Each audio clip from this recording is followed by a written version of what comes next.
Om, apa keputusan terbesar yang pernah Om ambil dalam hidup? Saya keluar dari bank asing, dari auditor, dan jadi pemulung sampai sekarang. Jadi pemulung, emang itu cuan Om? Ah, cuan banget. Berapa Om cuannya?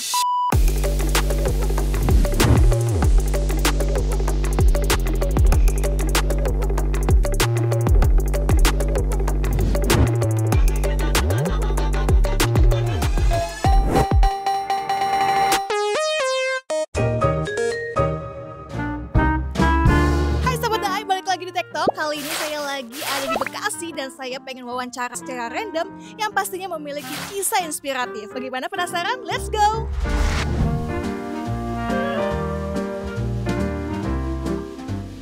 Om, apa keputusan terbesar yang pernah Om ambil dalam hidup?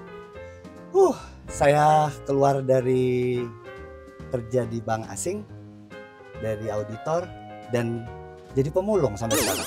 Jadi pemulung? Iya. Ngapain Om? Ngumpulin sampah dan diproses. Oh, jadi daur ulang gitu ya? Daur ulang sampah plastik. Emang itu cuan Om? Ah, cuan banget. Berapa Om cuannya? Banyak pokoknya, banyak banget. Om, boleh nggak kita ngobrol-ngobrol nih Om buat lebih lanjut ya Om? Boleh, boleh.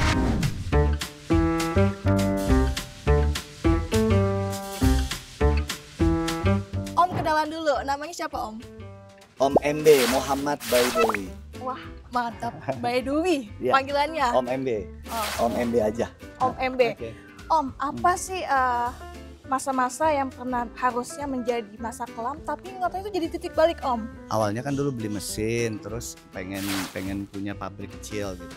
Ternyata mesin yang gue beli itu rusak terus, rusak, dan yang jualan nggak tanggung jawab. Ya sempat frustrated sih. Terus nggak tanggung jawab, gimana tuh akhirnya Om? Ya mesinnya terbengkalai, jadi pabriknya sempat mau dijual. 3 bulan nggak ada kegiatan, terus gue pikir gue mau kerja lagi deh. Tapi udahlah, gue nggak mau, filosofinya namanya kaca spion. Gue nggak mau ngeliatin kaca spion kan di belakang. Kalau kita terus ngeliatin kaca spion, akhirnya kita nabrak. Jadi gue pikir udah, gue harus looking to the forward lah. Wah, apa tuh inovasi yang dilakukan akhirnya? Ya menatap ke depan dengan cara tidak menggerutu, tidak merasa bahwa ada yang salah. Ya udah, kita perbaiki. Gue perbaiki mesinnya.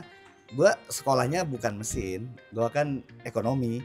Tapi dari belajar secara otodidak, akhirnya gue bisa memperbaiki mesin yang rusak itu dan bisa jalan sampai sekarang.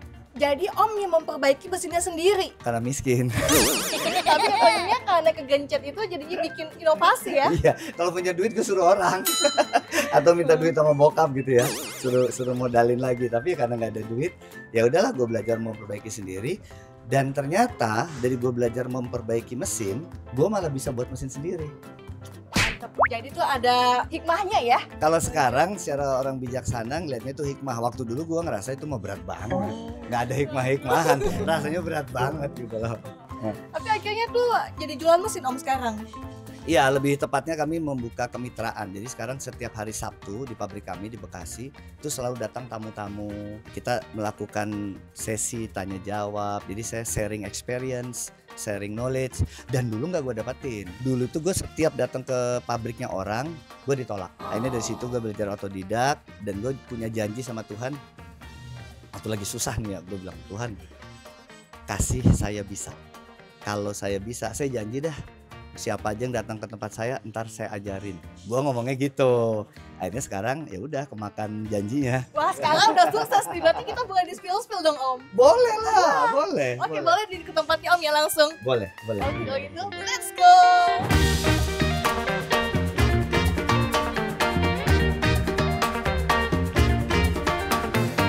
Halo sahabat Dai. Saat ini kita ada di Majestic Buana. Wah, ini tempatnya Om. Iya, ini tempatnya untuk daur ulang sampah. Dan ini adalah proses di awal waktu kita dapat barang-barang dari para pengepul. Nah, pengepul itu sebutan untuk bosnya pemulung. Nah, dia ngumpulin dari pemulung-pemulung, dikumpulkan, kemudian dikirim ke lapak. Nah, lapak dan pengepul itu kami beli barang-barangnya. Barang-barangnya macam-macam. Oh, ada apa aja tuh Om? Nih, misalnya ada bekas botol oli. Nah, kemudian ada juga bekas botol sampo. Nanti ini dipisahkan. Dia dipisahin menurut jenis sama warnanya masing-masing. Nggak boleh kecampur. Oh, Oke, jenis-jenisnya apa aja tuh Om? Ada yang disebut dengan PET. Nah, ini PET. Ini adalah polyethylene terephthalate. Ini adalah bekas botol-botol air minum. Oke. Nah, nanti dari ini dicacah, kemudian nanti akan dibuat menjadi benang polyester atau bisa juga dibuat menjadi dakron. Nah, kalau penasaran stay tune makanya ya. Iya. Terus apa lagi Om? Kemudian kalau yang botol-botol oli seperti ini nih ya. Ini nanti bisa dibikin jadi rumahnya sapu. Di rumah ada sapu kan? Iya. Nah, Serius itu, Om? iya itu bahan bakunya dari ini. Jadi kalau sapu ijuk tuh ya, nanti ditunjukin deh. Ada sapu ijuk itu, ada rumahnya itu tempatnya ijuknya, itu dari bahan-bahan bekas dari botol oli, botol sampo dan botol lotion yang disebut dengan HDPE, High Density Polyethylene. Oke. Menarik nggak? Menarik banget nih. Terus apa lagi Om? Plastik-plastik yang lain seperti bekas tutup galon, kemudian juga botol infus itu LD. Oh. Itu low density, nanti buat campuran waktu bikin sapunya. Nah itulah jenis-jenis plastik, termasuk juga ada bekas bungkus mie instan, saset kopi. Itu adalah plastik-plastik multi layer. Nanti Om tunjukin dia jadi apa, tapi ntar aja nunjukinnya ya, biar nanti penasaran. Siap. Tapi Om ngomong-ngomong ini banyak banget Om, ini ada berapa banyak total sampahnya? Kalau banyaknya ya bertonton dan jenis plastiknya banyak banget. Oh. Dan kita kan menerima seluruh sampah-sampah dari seluruh Indonesia, dari mitra-mitra yang kita bantu dari awal pembangunan pabriknya, mesinnya buatan kami. Kemudian nanti dipasang di daerah-daerah, nanti Majestic Buana yang akan mengajarkan. Jadi kita ke daerah dari Aceh sampai Papua. Wah, kita ngajarin, sekali. kita ajarin semua. Kemudian yang luar biasanya hasil cacahan plastiknya nanti kami yang beli. Oh, jadi balik ke sini lagi Om? Betul, makanya mereka tertarik. Karena kan kalau kita mau jadi pengusaha, kan ada kekhawatiran terjualnya kemana. Benar-benar. Ya kan? Nah kalau kami nanti yang beli. Jadi mitra yang ada di sini tuh beli mesinnya, terus nanti hasilnya dijual lagi ke sini. Betul. Karena dulu waktu Om MB pertama kali ngejalan ini kan jualnya bingung kemana. Terus ngalamin mesin yang rusak, nggak ada yang mau ngajarin. Sekarang malah bisa berbagi sama banyak orang. Wah mantap nih. Oke kalau gitu Om, saya juga penasaran nih sahabat dari di rumah penasaran. Abis ini next step-nya apa lagi nih Om? Ayo kita lihat ke proses bagaimana sampah-sampah plastik ini dicacah ya. Oke, let's go.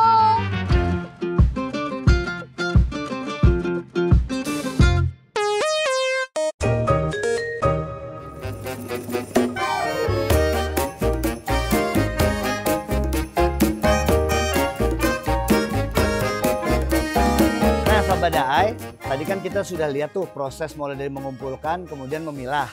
Nah disinilah dilanjutkan dengan proses mencacah sampah-sampah plastik tersebut.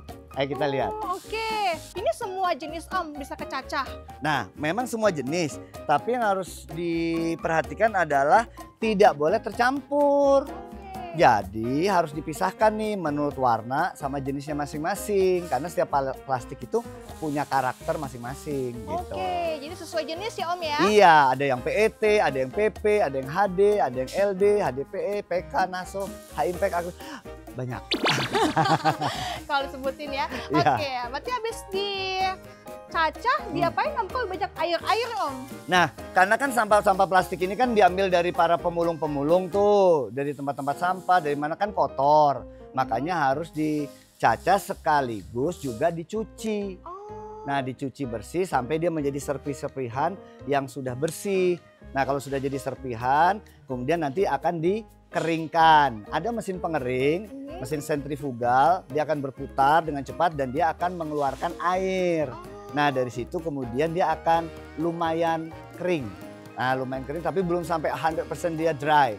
Kalau bahasa Inggrisnya itu nyemek-nyemek. Nah, itu dia demek-demek gitu.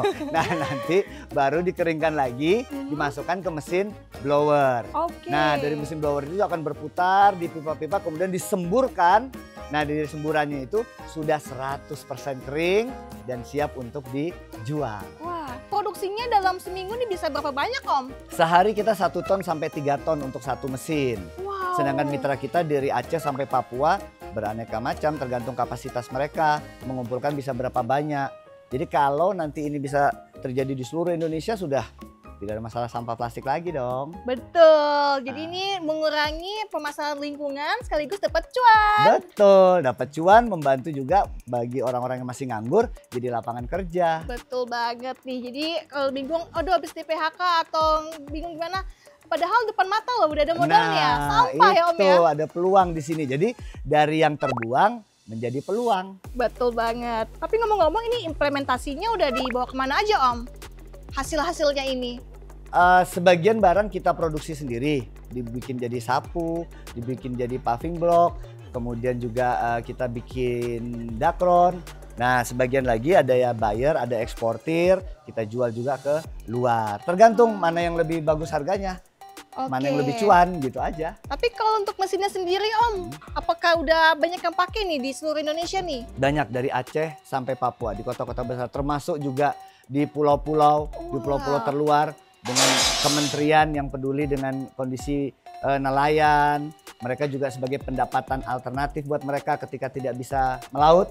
Nah, mereka terus mencacah sampah plastik, dan sampah plastik itu banyak banget di laut, itu di pantai-pantai itu banyak sampah plastik. Jadi bahan bakunya udah ada, udah tersedia. Oke. Mantep. Tapi aku juga penasaran Om. Katanya kan ini mesinnya Om MD yang bikin sendiri ya? Betul, bikin sendiri. Wah. Dari belajar dari mesin yang rusak. Boleh nggak nih Om kita spill belajar lebih lanjut nih sama Om MD nih? Oke, kalau gitu Om MB ajak kita melihat proses pembuatan mesin pencacah plastik ya. Oke Om, let's go, cus!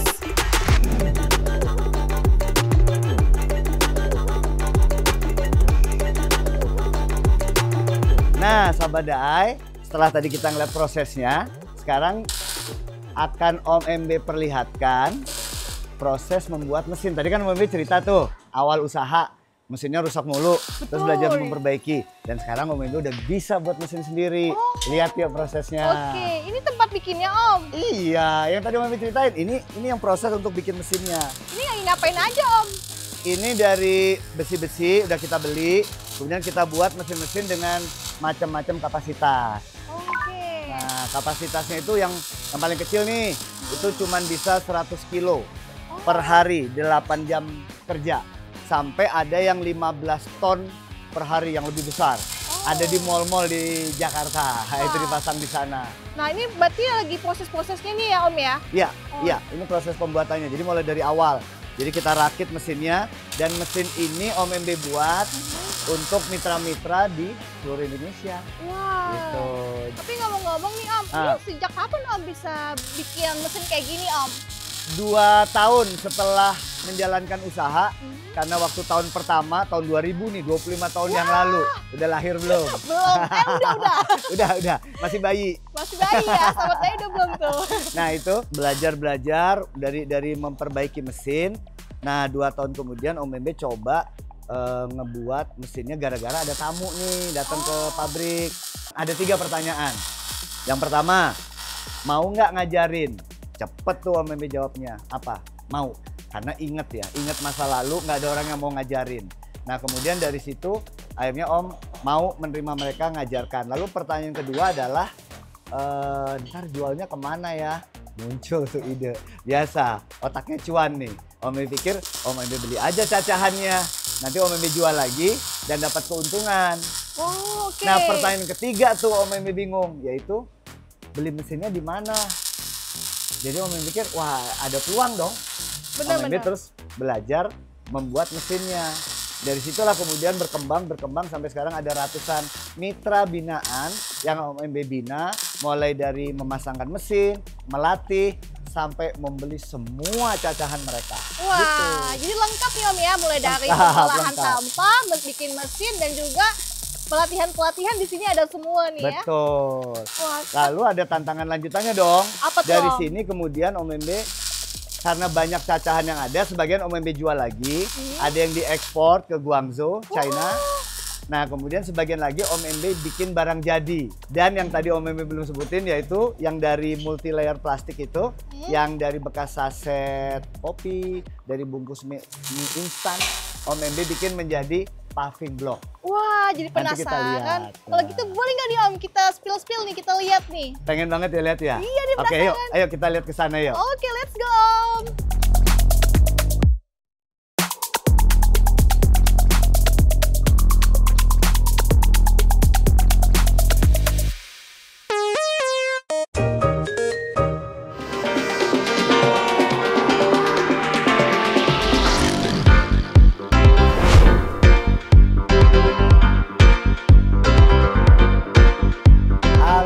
sahabat Daai. Sekarang Ruang apa ini, ini Om? kantornya Om Embe. Di sini biasa terima tamu-tamu dan ini penghargaan-penghargaan yang Om Embe dapat dari media-media dan berita-berita koran, majalah, penghargaan dari wali kota, gubernur, dari presiden, dari menteri, dari presiden, ini semua. Dan ini penghargaan-penghargaan yang Om dapatkan selama ini. Ini orang dikirain nih. Kirain orang, ada yang mau merebut kekuasaanku. Wah, ini apa ini, Om? Ini jaket yang dibuat dalamnya ini ada dakronnya, jadi seperti ini. Dari ini tadi dari botol-botol cacan plastik air minum tadi. Oh, yang botol Nah, ini apa tuh, isinya Om? botol bekas air minum. Oke. Gitu, nanti isinya ini. Permisi dulu ya, Pak. Coba, Om. Oke, Wah. thank you. Nah, Jadi itu Itu. selain buat jaket bisa buat apa aja, Om, dakronnya? dakronnya buat isi apa ya? Buat isi bantal, isi guling, isi boneka. Nah, itu dari dakron-dakron Coba, ini. Om. Kita lihat, Om. Ih, fluffy banget ya. Fluffy, Tapi gimana itu. caranya, Om, dari botol plastik bisa jadi kayak gini, Nanti Om? ada prosesnya. Tadi ada mesinnya juga. Nanti dia bisa masukkan gini. Dia dipanaskan, nanti dia keluar, kemudian disembur dengan angin yang kencang gitu loh. Nanti dia keluar jadi seperti ini. Nanti ada mesin sisirnya juga, sehingga nanti bisa menghasilkan dakron. Itu kalau yang botol-botol air minum. Oke, Gitu. dan ini diproduksinya juga di sini ya? Mesinnya yang ini dibuat di China. Tapi Oh. sekarang kita lagi buat mesinnya. Wah. Kita lagi buat. Karena kalau beli kan mahal ya. Bener. Jadi Om Embe bikin sendiri gitu. Lagi eksperimen. Insya Allah dalam waktu Wah. dekat sudah bisa. Udah ada hasilnya. Tinggal Wah. penyempurnaan aja. Jadi ini Gitu. siapa sangka ini ternyata dulunya ini adalah botol plastik ya? Iya, betul. Wah, betul. empuk banget nih, Gitu. Om. Nah, terus nih udah ada bujijak kayak gini apa aja nih, Om? Oke. Tadi Om Embe cerita kan giling botol oli, ada giling botol sampo, botol lotion. Nah, ini yang disebut dengan lakop sapu. Ini dibuat gini aja biar bisa berdiri. Artinya kan sapu begini ya. Berarti tinggal cutting berarti, Om, ya? Iya, dari cutting terus nanti dipasang ijuknya. Ijuknya macam-macam, bisa dari pakai nilon gitu ya. Bisa juga pakai ijuk dari pohon itu, nanti dibuat jadi sapu gitu, macam-macam gitu. Mantap. Itu yang bekas botol oli, botol sampo sama botol lotion. Nah, kalau ini nih Oh. yang disebut paving block. Ini kita buat seperti ini. Mhm. Paving block ini bahan bakunya dari bekas bungkus mie instan, bekas saset, low value. saset sampo, saset kopi, bungkus permen. Itu nggak laku loh, karena dia kan Iya. multi layer dan sulit didaur ulang. Makanya nanti kita cacah pakai mesin yang buatannya Om Embe tadi, Mhm. kemudian dipanaskan, kemudian nanti dia meleleh, kemudian dicetak menurut moldingnya. Kalau ini bisa buat lantai buat di garasi, kita buat seperti ini. Mantap. Gitu. Dan Lagi rame nih. Om Embe bikin udah cukup lama. padahal berarti Om Emdi ini udah bikin nih dari tahun berapa, Om, yang untuk inovasi itu, Om? Kalau yang ini sudah ada 10 tahun udah ada. Wah. Udah lama Om Embe bikin. Udah di mana aja, Om, yang pakai, Om? Kemarin diresmikan sama Presiden di Nangro Aceh Darussalam. Wah. Nah, di Aceh itu diresmikan di sana untuk program anak muda Aceh unggul dan hebat, amanah. Itu ada di Aceh, kemudian juga ada di Morowali, itu buat mesin-mesin yang paving block. Wah. Kalau mesin cacahnya ya yang tadi di seluruh Indonesia. Mantap. Gitu. Nih. Apalagi mau nanya apa lagi? Tapi, Om, ini akhirnya dapat penghargaan itu banyak, tadi belum dijelasin nih. Apa aja tuh, Om? Dulu itu tahun 2006 Om Embe terpilih sebagai juara 1 pemuda pelopor tingkat nasional. Wih. Kategori teknologi tepat guna, dan sekarang Om Embe jadi ketua umum Forum Pemuda Pelopor seluruh Indonesia. Mantap. Terus banyak sih, ada lomba-lomba yang Om Embe nggak pernah daftar, atau dipanggil, ya udah ikut dan lolos seleksi menjadi juara 1 wirausaha terbaik se-Indonesia. Wah. Nah, itu kemudian juga pernah mendapat penghargaan industri hijau tingkat nasional dari Menteri Perindustrian. Kemudian juga juara untuk yang Green Green Soldier Award gitu di ASEAN, kemudian juga se-Asia di Malaysia, di Kuala Lumpur waktu itu, dari Malaysia China Chambers of Commerce di Kuala Lumpur. Gitu. Banyak banget karena memang dapat juga piagam penghargaan Kalpataru. Seperti itu. Diborong semua ini mah.